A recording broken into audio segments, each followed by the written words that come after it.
Funny ఉల్లిపాయ కథ. అనగనగా కూరగాయల ఊరు అని పిలిచే ఒక చిన్న ఊరు ఉండేది.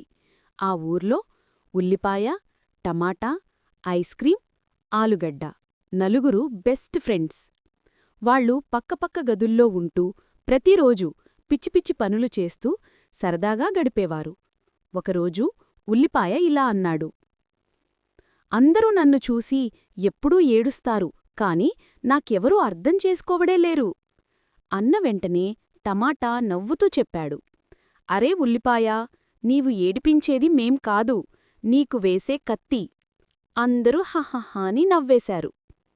ఉల్లిపాయ మొహం చిన్నబెడుతూ అన్నాడు. అవును కాని నాకు కూడా భావాలుంటాయి కదా. అప్పుడే ఐస్ క్రీం కరిగిపోతూ లోపలికి వచ్చాడు. ఐస్ క్రీం, స్నేహితులారా, ఈ వేసవి నన్ను కరగుదామని ప్లాన్ చేసుకుంది. ఆలుగడ్డ అతన్ని టవల్తో తుడుస్తూ అన్నాడు. నువ్వు బయటికి వస్తే ఇదే, కరిగే పని నీదే. ఐస్ క్రీం, ఎందుకు? నేను ఐస్ క్రీం కదా, కరిగిపోతే నా పేరే మారిపోతుంది. మళ్ళీ అందరూ నవ్వుల వర్షం కురిపించారు. ఆలుగడ్డ ఫుల్లయిపోయి ఇలా అన్నాడు. ఆలుగడ్డ, సరే, ఇక మీదట నేను జిమ్కి వెళ్ళాలి, లేకపోతే అందరూ నన్ను ఫ్యాట్ ఆలు అంటున్నారు.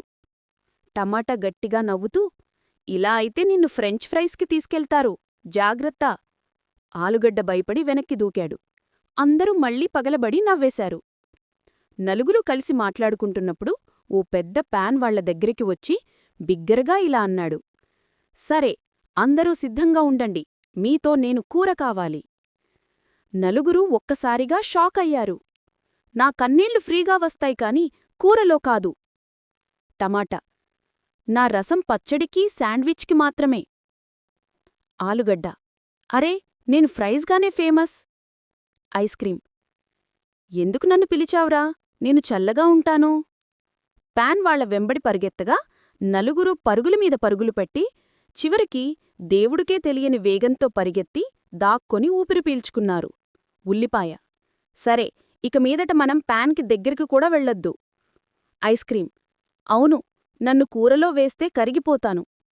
టమాటా, నన్ను పరిగెత్తించడమే చాలా, నేనే రోజుకు జ్యూస్ తాగేంత. ఆలుగడ్డ, అయ్యయ్యో, నన్ను ఫ్రై చేసేస్తారేమో అనిపించింది. చివరికి వారంతా ఒకరిని ఒకరు చూస్తూ నవ్వుకుని వెజ్జీ ఫ్రెండ్స్ ఫరెవర్ అని కేకలు వేశారు.